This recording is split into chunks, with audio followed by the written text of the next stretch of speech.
조희대 대법원장 현직 최초 입건 논란. 언론 보도는 왜 이렇게 조용할까? 최근 조희대 대법원장이 윤석열 전 대통령 내란 재판 지정 배당 의혹으로 고위공직자 범죄 수사 재고발돼 수사보고서에 배당됐다는 소식이 전해졌습니다. 현직 대법원장이 수사 대상에 오른 이례적인 상황임에도 불구하고 주요 언론 보도는 유독 조용한 분위기입니다.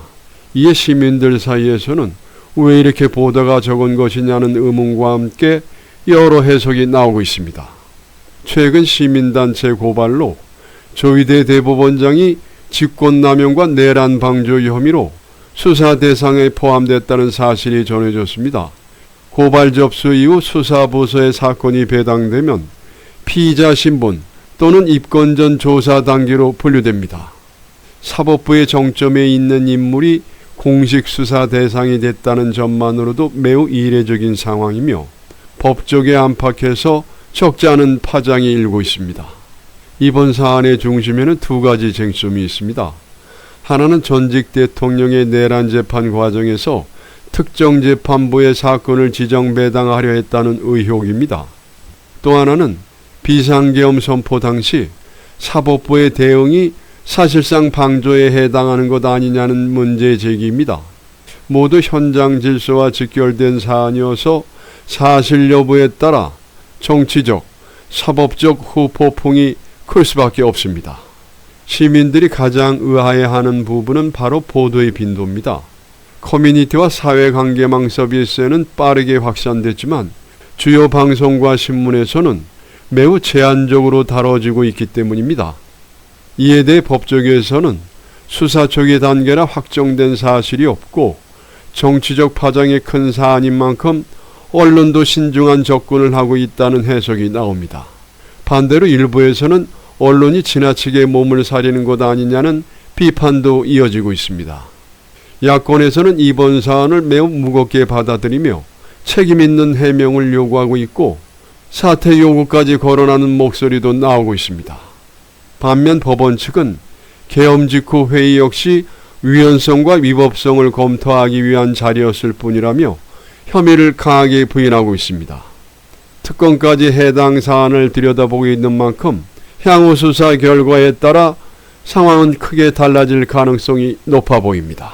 조희대 대법원장이 이 내란에 방조죄나 가담한 것이 있는지 없는지에 대해 저희가 정보공개 청구하고 고발을 했는데 지난주 목요일 날 이제 고발인 조사를 받았습니다. 받았는데 결국은 추경호 원내대표에 대한 구속영장 기각을 만약에 오늘 밤이나 내일 새벽에 한다면 조희대 대법원장에 대한 어떤 사퇴 요구나 특검의 강제 수사 지금 피의자로 입건된 상태로 저희가 들어가서 판단했거든요. 헌정사상 현직 대법원장이 형사 피의자 입건된 것도 최초입니다. 근데 이게 검찰 출입 기자들 기사를 안 써요. 사실은 특검 출입하는 기자들이 써야 되거든요. 전 이거 빨리 써야 된다고 생각하고 있고요. 대법원에서 특검 측의 질의서에 대한 답변서가 왔어요. 저희한테는 그날 대법원장이 긴급회의 소집, 간부회의 소집했다는 게 문건이 부존재한다고 저희한테 정보공개 청구에 통보를 했거든요. 근데 이것에 대해서 질의 회신을 했습니다.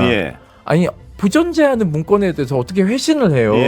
그날 문건은 존재하지 않기 때문에 저희 답변 드릴 게 없다라는 얘기를 하는 게 맞죠. 그러니까는 앞뒤가 안 맞는 행보들을 계속 지금 하고 있고 대법원장도 12시 40분에 출근을 했고 12시 50분에 법원 행정처장이 이제 왔는데 그때부터 회의를 새벽 2시 넘게까지 했어요. 계엄이 해제됐습니다.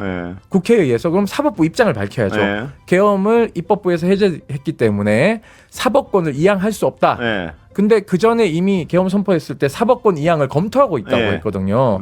그러니까 이 검토 자체가 굉장히 불법성이 있는 것이고요. 그리고 계엄 사령부로부터 6차례인가 5차례 재판 사무를 지휘하기 위해서 실무관을 보내라고 계속 전화를 합니다.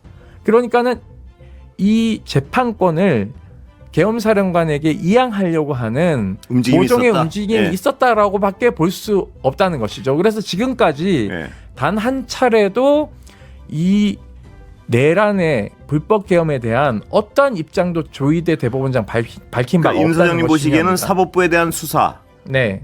지금 전혀 진전이 없다고 보시는 거죠, 역시. 뭐 예. 저는 강제 수사할 거라고 생각하고 아, 그래요? 있고요. 왜냐하면 내일이면 예. 대법원장하고 법원행정처장, 대법원의 주요 간부들의 통신 내역이 예. 삭제되고 없어지기 예. 때문에 통신영장을 아마 신청을 했지 않았을까라고 생각이 추정이시죠, 드는데요. 이거는? 네, 예. 추정입니다. 예. 뭐 그거는 수사의 기본이니까요. 근데 만약에 예.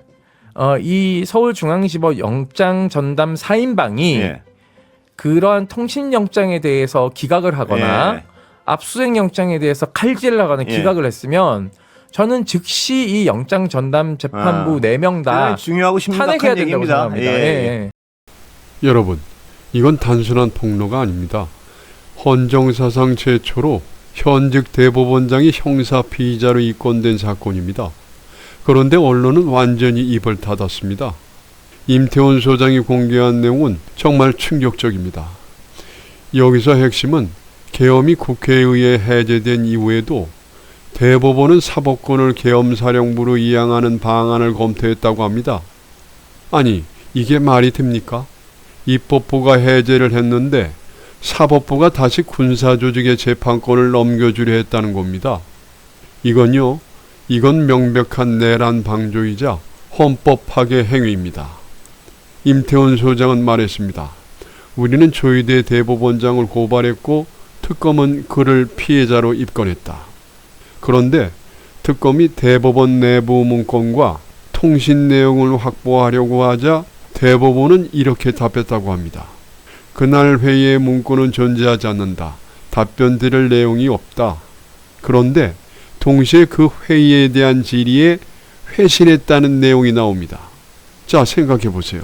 문건이 존재하지 않는다면서 그 회의에 대한 회신을 했다? 이건 단순한 행정착오가 아닙니다. 증거인멸이거나 조직적인 은폐입니다. 여기서 등장하는 이름이 있습니다. 바로 영장전담 4인방. 윤석열 정권 내내 고위층에 대한 영장은 기각하고 야권 인사와 시민운동가 영장은 번개같이 발부했던 그 재판부입니다.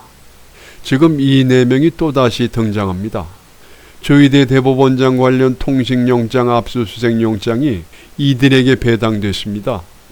결과는 뻔하죠.